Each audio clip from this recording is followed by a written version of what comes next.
Os lo hemos anticipado al iniciar esta edición de Hoy por Hoy, Locos por Valencia, en Radio Valencia Cadena SER.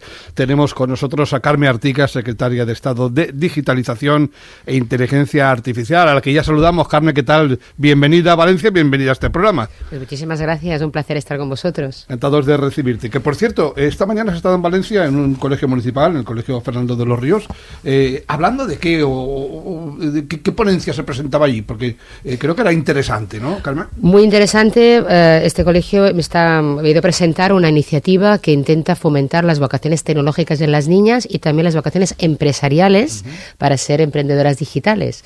Y es una experiencia de éxito donde hay un concurso internacional entre niñas de 8 a 18 años para conseguir un plan de negocio y para desarrollar esas capacidades durante ese proceso.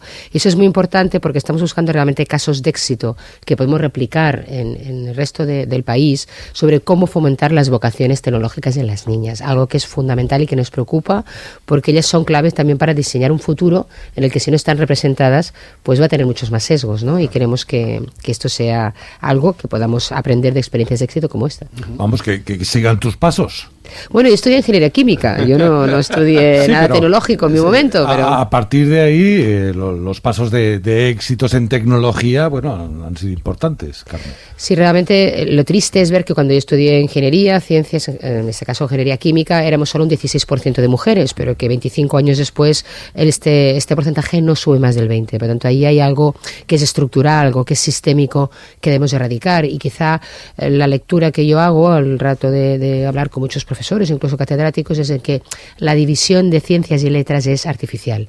Obligamos a los niños y a las niñas a los 14 años a decidir por dos caminos que parecen diverger, cuando hoy en día, y lo estamos viendo, la tecnología necesita las ciencias humanas y también las ciencias sociales necesitan la tecnología. Por lo tanto, estamos ante un mundo que desde el gobierno llamamos de humanismo tecnológico, donde queremos poner las personas en el centro y que se hibriden más todas esas tecnologías que realmente están definiendo el pensamiento del futuro. Es que todo va muy rápido, todo avanza rápido, todo cambia rápido. Fíjate que además tu Secretaría de Estado de Digitalización e Inteligencia Artificial es de reciente creación, apenas que llevas 2 años y... Sí, yo siempre digo... Tú y la Secretaría. Exacto, creamos la Secretaría de Estado en enero del 2020, el 16 de febrero yo asumí mi cargo y el 13 de marzo estábamos todos confinados. O sea que fue un momento muy oportuno. Pero ahí sí, justamente porque existía esa Secretaría de Estado con la visión de la vicepresidenta primera de crear una Secretaría de Estado que abordara los retos de la digitalización, entonces le añadimos lo de inteligencia artificial, que parecía algo de futuro hace 2 años, nadie hablaba de ello, y este año ha sido, la palabra del año de la RAE ha sido inteligencia artificial. Imagínense lo que hemos avanzado en esos 2 años. Sabemos que teníamos que diseñar una hoja de ruta para la transformación digital de nuestro país, algo que llevamos 10 años de retraso. Y lo que hizo la pandemia es convertir eso que sabemos que era importante, además en urgente. Por lo tanto, el primer año fuimos utilizando la tecnología y los datos para tomar decisiones importantes y abordar los retos que nos puso la pandemia encima de la mesa. Y después pudimos empezar la hoja de ruta, que es la Agenda España Digital 2026, para ya desarrollar planes para recuperarnos a nivel de modelo económico, pero llegar también a transformar ese modelo productivo en un modelo más digital. La pandemia, en concreto el periodo de confinamiento, fue crucial en muchos aspectos, en cuanto a educación, en cuanto a sanidad, en cuanto a trabajo en remoto, eso sí, cada uno con sus medios. Fue una prueba, una experiencia que hasta ahora en España no se había vivido. Hemos aprendido algo, pero todavía queda mucho por aprender, ¿eh? Ha sido un reto a escala global y, por supuesto, para nuestro país, para las empresas de nuestro país, para todos los ciudadanos, ¿no? Pero sí que ha permitido acelerar aproximadamente, se calcula, unos 7 años los procesos de transformación digital o de modernización en muchos aspectos, en la propia administración pública, en las empresas, y también darnos cuenta de dónde teníamos las deficiencias, ¿no? Sencillamente ya durante la pandemia se afloró que había más de 500.000 hogares de nuestro país que no podían dar educación digital a sus hijos porque no tenían acceso a un ordenador o una conexión a Internet. Algo que resolvimos nosotros ya durante la pandemia con el programa Educan Digital, con 270 millones de euros, y que ya hemos distribuido al cabo de un año ordenadores a través de las escuelas de todas esas familias. Por tanto, podemos decir que hemos reducido esa brecha de acceso, primero, que era o la conectividad o el ordenador. Pero nos hace falta resolver más brechas. Brechas de alcance territorial, brechas a nivel de género, brechas socioeconómicas y también brechas de edad, ¿no? Y porque la digitalización nos pone por encima de nosotros el gran reto de desarrollar nuevas capacidades. Y ahí estamos muy centrados en que despleguemos el Plan Nacional de Competencias Digitales para la ciudadanía, para que nadie quede excluido de ese progreso tecnológico que debe revertirse, sin duda alguna, en un progreso social. Sí, porque las personas mayores, muchos de ellos no lo ven con buenos ojos. De hecho, ha sido un valenciano quien ha liderado esa campaña para que, por ejemplo, en los bancos se siga atendiendo personalmente a las personas mayores, que ven en la digitalización todavía como un enemigo, como una barrera, como una dificultad. No lo ven con muy buenos ojos. Tenemos que asegurarnos que la digitalización no es ninguna excusa para la exclusión. Y fue precisamente la vicepresidenta primera que tomó este reto. Recibimos a esta persona en el ministerio y ella fue la que obligó a los bancos a tener un plan de acción en un mes para asegurar que se seguía asistiendo de manera presencial a la gente mayor. También es verdad que la gente mayor, gracias a la digitalización, ha podido seguir conectada durante el tiempo de pandemia, que no podía ver ni sus hijos ni sus nietos, y han aprendido a poderse comunicar. Y también pues la teleasistencia médica, muchas personas llevan sistemas de vigilancia remota con sensores que si se caen pues hay una alerta y los servicios sociales van a sus casas. Es decir, que todo tiene una cara positiva y una cara negativa. Lo que tenemos que asegurar es que nadie excluido de la potencialidad y de los beneficios de la tecnología, que son muchísimos. Y también tenemos que hacer una labor muy pedagógica de poner también en virtud todas esas ventajas. Pero yo no creo que las personas mayores estén en contra, y seguramente me he expresado mal, sino que en el caso de la pandemia, que usted ha dicho que muchos han descubierto las bondades de poder comunicarse con sus hijos y con sus nietos, lo han hecho ayudados por alguien de la familia que les ha enseñado. Pero cuando se relacionan con bancos o con la administración, lo que reclaman es esa persona de confianza que les ayude. Lo que ha pasado, yo creo que en el caso bancario, es que han utilizado la digitalización para eficientar los costes hasta tal punto que se han olvidado de servir a su cliente, ¿no? Yo creo que en el caso de la administración, no, la administración ha mantenido durante todo este tiempo su presencialidad. No se ha cerrado ni una sola oficina de seguridad social, ni del INE, ni a nivel comunitario, pues tampoco creo que se haya reducido la asistencia personal en los centros de salud. Además, hemos añadido otros canales adicionales, ¿no? Por ejemplo, durante la pandemia se multiplicó 500% los trámites online. 500%. Y ese nivel de uso de los servicios no ha bajado. Lo que tenemos que acercar es la administración más al ciudadano, que esos servicios sean más amigables y que sean fáciles de usar. Y ahí también es nuestra labor y en eso también estamos trabajando. Hay quienes dicen que la digitalización va a ayudar a crear miles de puestos de trabajo, pero precisamente el ejemplo de la banca nos dice, caramba, si ahora nosotros hacemos el trabajo a los bancos mientras ellos cierran oficinas y nos hace dudar, ¿realmente la digitalización va a crear o va a destruir puestos de trabajo?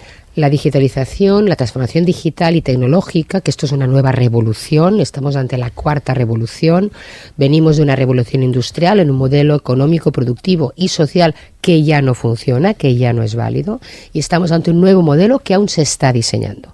Por tanto, somos esa, diríamos, generación de transición a caballo entre un modelo que ya no funciona y uno que aún no está por definir. Por tanto, depende mucho de nosotros de lo que hagamos ahora, ¿no? Y en esa transición, como digo yo, tú no te levantas de la noche a la mañana y han desaparecido todos los puestos de trabajo.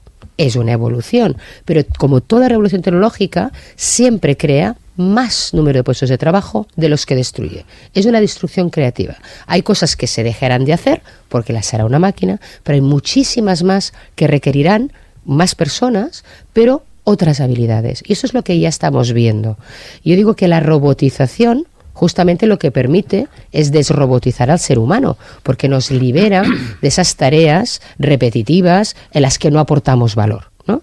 Pero en cambio se van a necesitar muchísimas más profesiones que aún no existen. Nuestros hijos los tenemos que estar formando en habilidades para profesiones que aún no existen. Y en este proceso debemos estar muy, muy atentos en que los beneficios y los costes de esa transformación digital se reparten equitativamente en toda la sociedad. Y ahí tenemos que no insistir en salvar el puesto de trabajo. Tenemos que salvar a las personas. Tenemos que garantizar que las personas siguen siendo empleables y que desarrollen nuevas capacidades. Es como, ahora que ha salido todo esto del chat GPT, ¿no? De este chat que los chicos pues pueden ahí hacer la redacción que le hace el ordenador, el robot, casi mejor que ellos, ¿no? Incluso ha probado la selectividad con un 5 raspado, pero lo ha probado, ¿no? Eso nos pone en relevancia decir, ¿qué es lo que debemos enseñar? Es como pretender que que un ingeniero haga un examen de ingeniería sin la calculadora, que siga haciendo el examen con lápiz y papel. No, nos hemos acostumbrado que hay una calculadora. Como no vamos a utilizar la calculadora si esto está disponible, tenemos que aprender a resolver problemas, no a utilizar la calculadora. Entonces, todo esto lo que nos pone, diremos, con ese espejo de aumento, es que debemos de volver a pensar qué es aquello que nos hace diferenciales como seres humanos y aquello en lo que debemos formar a las generaciones futuras. Hablemos de la digitalización en las empresas. Aquí, como usted bien sabe, en la Comunidad Valenciana hay una red empresarial muy diferente, con empresas punteras tecnológicas, que la digitalización es algo que va de la mano, y también empresas tradicionales, familiares, de sectores en los que seguramente les ha costado un poco más embarcarse en el mundo de la digitalización. Ustedes, para ayudarles a estas pequeñas empresas y autónomos también, han puesto en marcha el kit digital. ¿Qué tal está funcionando? Bueno, nosotros estamos enormemente satisfechos, realmente ha superado todas las expectativas de cualquier programa de ayudas público. Estamos hablando de que, por ejemplo, en el tramo de empresas entre 10 y 49 trabajadores, más del 70% de todas las empresas españolas entre 10 y 49 ya han pedido el kit digital. Por tanto, estamos hablando de un programa sin precedentes que tenía un reto enorme, llegar con muchísima capilaridad hasta 1 millón de pymes, ¿no? ¿Y cómo llegas? Pues a través de la colaboración público-privada, y ese es el gran éxito de este programa. Con cámaras de comercio, con las oficinas de Acelera Pyme. Ayer estuve en la de Alicante, hoy voy a visitar la de Valencia, y sobre todo ayudando a movilizar el mercado, porque el que se va a beneficiar al final también son las pymes, que son agentes digitalizadores, que son de proximidad y que están ayudando a esa pequeña empresa o a ese autónomo a adoptar la digitalización, a eliminar las barreras de entrada a esa digitalización. En concreto, en la Comunidad Valenciana ya hemos repartido 91 millones de euros, que ha llegado a más de 15.000, casi 16.000 pequeñas y medianas empresas, y tenemos pues peticiones por 32.000, o sea que nos queda ahora 16.000 que están en el proceso de concederse. Por lo tanto, solamente por las peticiones estamos hablando de casi 200 millones de euros en los bolsillos de las pequeñas y medianas empresas, para que se los gasten en su transformación digital, en su comercio electrónico, en aumentar presencia web, en mejorar los procesos de negocio. Y eso es un salto cualitativo en número, pero cuantitativo, porque si conseguimos, y ese es el gran reto ahora, ¿no? Porque hicimos el primer tramo de 10 a 49, el segundo entre 3 y 9, pero realmente donde nos estamos jugando un poco el éxito de este programa es ahora, con los autónomos, con las empresas de 1 y 2 trabajadores. Si somos capaces de hacerlo bien allí, hemos cambiado el pulso de la economía de este país. ¿Va a haber suficiente con esos 3.000 euros procedentes de los fondos europeos? ¿O hará falta más en sucesivos plazos? En el caso del kit digital son 3.000 millones. Sí, 3.000 euros bonos, se queda corto. No, en bonos de o 12.000, o 10.000, o 2.000, que es el que sí que tiene el autónomo, ¿no? De hecho, nosotros somos el país de toda Europa que ha dedicado un mayor porcentaje de los fondos de recuperación a la transformación digital, un 30%. La mayoría del resto de Europa es un 20%. Pero ya sabemos que está funcionando, porque en tan solo 2 años, desde que nosotros llegamos, 2020, se creó esta Secretaría de Estado, pusimos en marcha el plan de transformación digital en nuestro país, nuestra hoja de ruta, España Digital 2026. En tan solo 2 años, España ha pasado de la posición 1ª a nivel europeo en digitalización, medida por un índice que se llama el índice DESI, que nos mide a todos los países cada año, hemos pasado de la posición 1ª a la 7ª. O sea, hemos ascendido 4 posiciones en tan solo 2 años. Y ya somos el país de las 6 grandes economías europeas el más digitalizado. Es decir, Francia, Alemania, Italia, Portugal están por detrás de España. Por encima solo está Estonia, Finlandia, países muchísimo más pequeños, sin la complejidad territorial de nuestro país, ni sin su peso económico. Por lo tanto, esto nos indica, y no lo pagamos nosotros, en lo que estamos ya en la ruta correcta. En todos los indicadores estamos por encima de la media europea. Para algunos el peligro de esta digitalización es ponernos en manos de las empresas norteamericanas que lideran el sector. Y ustedes en muchas ocasiones han hablado de la soberanía digital europea y el papel que España pueda representar. ¿Esto es una utopía o se puede conseguir? No, es que estamos tomando pasos muy decididos hacia ello, sobre todo a nivel europeo, de manera, diríamos, consensuada con todos los países, ¿no? Es decir, sí que la pandemia también puso de manifiesto de una manera, diríamos, mucho más evidente, la excesiva dependencia que teníamos desde Europa de proveedores de tecnologías o de proveedores de materias primas críticas para nuestra industria, o bien que venían de Estados Unidos o bien que venían de China. Por lo tanto, toda la gran dependencia que tenemos sobre los chips para nuestra industria de automoción o sobre tecnologías de procesamiento en la nube nos puso de manifiesto que en esa fase de globalización donde se priorizó quizá pues la bajada de costes, donde pues la mayor parte de países han delegado o abdicado pues entornos de productivo claves para sus industrias en terceros países, esa de cierta manera se tenía que recuperar nuestra propia capacidad de decisión, y eso pasaba por la soberanía tecnológica y la soberanía de los datos.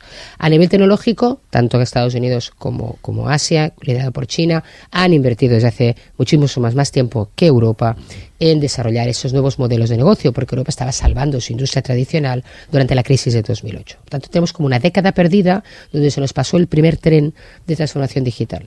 Pero eso no significa que no podamos recuperar esos activos. Y de hecho, hay grandes apuestas de país, en nuestro caso, como son, por ejemplo, los PERTES. Los PERTES significan esos macroproyectos tractores de liderazgo industrial, pero tecnológico, para crear la industria 4.0 en ámbitos muy, muy transformadores. En el vehículo eléctrico conectado, en el hidrógeno verde, en los semiconductores y los chips, que tengamos capacidad en España de producir chips, ahí vamos a invertir 12.000 millones de euros, o en la salud digital, tanto en el aeroespacial o en el naval. Es decir, que estamos apostando por la nueva generación de industria, que tiene que ser una industria 4.0 mucho más tecnológica y digital. Y a nivel europeo, lo que estamos es regulando el poder abusivo de ciertas plataformas y de ciertas compañías que que son monopolios, no solamente por su capacidad de inversión, sino porque tienen poder de los datos. Y ahí Europa es quien está regulando a nivel mundial el control de las plataformas, los límites éticos de la tecnología, por ejemplo, con el futuro reglamento de inteligencia artificial de la que España está liderando justamente el piloto europeo.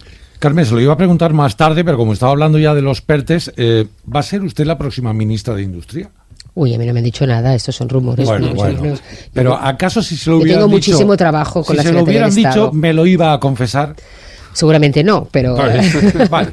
Yo le digo que tengo muchísimo trabajo en esta Secretaría de Estado y espero poder terminar la legislatura cumpliendo todo lo que nos hemos propuesto. Bueno, ya veremos que su nombre está sonando. Hablaban hace un momento de la soberanía de los datos, que a muchos nos da realmente mucho respeto. ¿A quién debemos tener más miedo? ¿A Google o a Amazon? A ninguno de los dos, ¿no? Son empresas que están haciendo muchísimo por el desarrollo tecnológico a escala global, que gracias a ellos tenemos... El poder de datos que tienen ambas compañías es realmente impresionante. Pero esto no lo tienen que lograr las empresas, lo tienen que lograr los estados, que tiene que preservar que una empresa no contamina, que una empresa no cumple lo mínimo de la legislación laboral. O sea, somos los gobiernos y las administraciones que somos los que estamos de facto vigilando a que las grandes empresas o las pequeñas o cualquier empresa no hace nada que vaya en contra de los derechos de nuestros ciudadanos. Y ahí, por ejemplo, a veces la gente es capaz de darle un dato de salud a una plataforma digital y sospecha cuando se lo pide su gobierno, cuando nosotros toda la vida hemos tenido los datos de los ciudadanos y se ha demostrado que hemos hecho un buen uso preservando sus derechos y dándole garantías. Y eso es lo que tenemos que recuperar. Tenemos que recuperar el rol que estamos teniendo las administraciones públicas y los gobiernos para asegurarnos que los datos, que son el gran activo empresarial,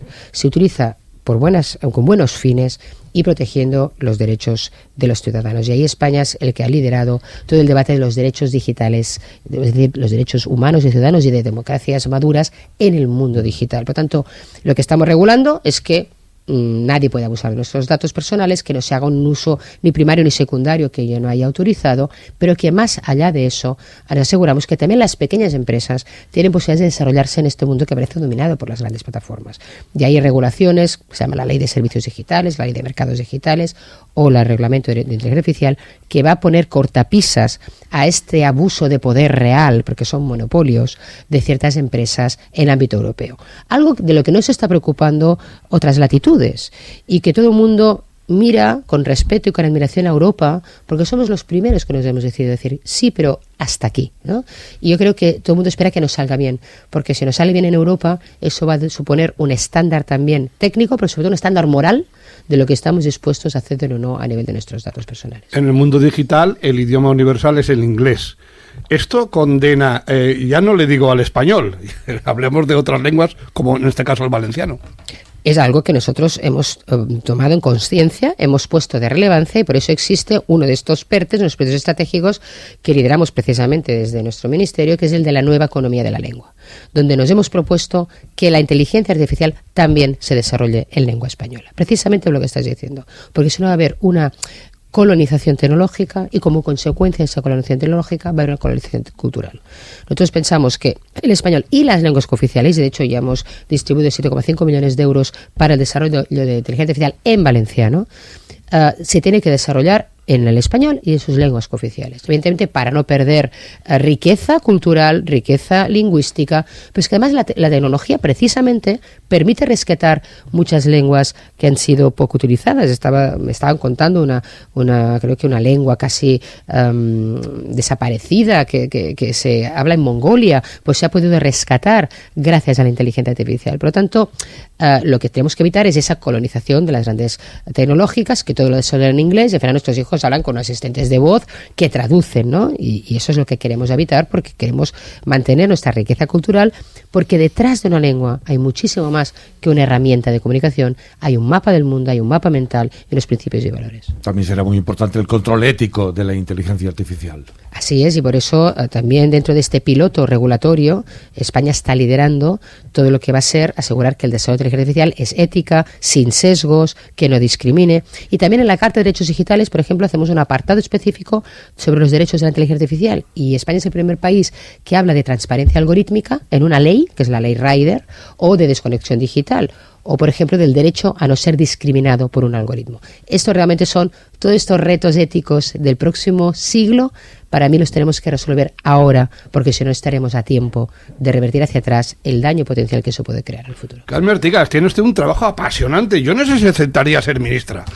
No, es que yo estoy muy contento con el secretario de Estado. Una maravilla. Nada, habladurías. ¿Pero le gustaría ser ministra de Industria? Y yo estoy muy satisfecha con el papel y la responsabilidad enorme que me ha dado mi vicepresidenta primera y el presidente del gobierno, y no cambiaría mi trabajo porque es apasionante. Es que habla como una ministra, ¿te has dado cuenta? Sí, pero la verdad es que su trabajo es apasionante. A mí me ha encantado la charla que hemos tenido, que ha sido muy didáctica. Pues Carmen Artigas, secretaria de Estado de Digitalización e Inteligencia Artificial. Buena estancia en Valencia y gracias por visitarnos. Muchísimas gracias a vosotros. Gracias, buenos días.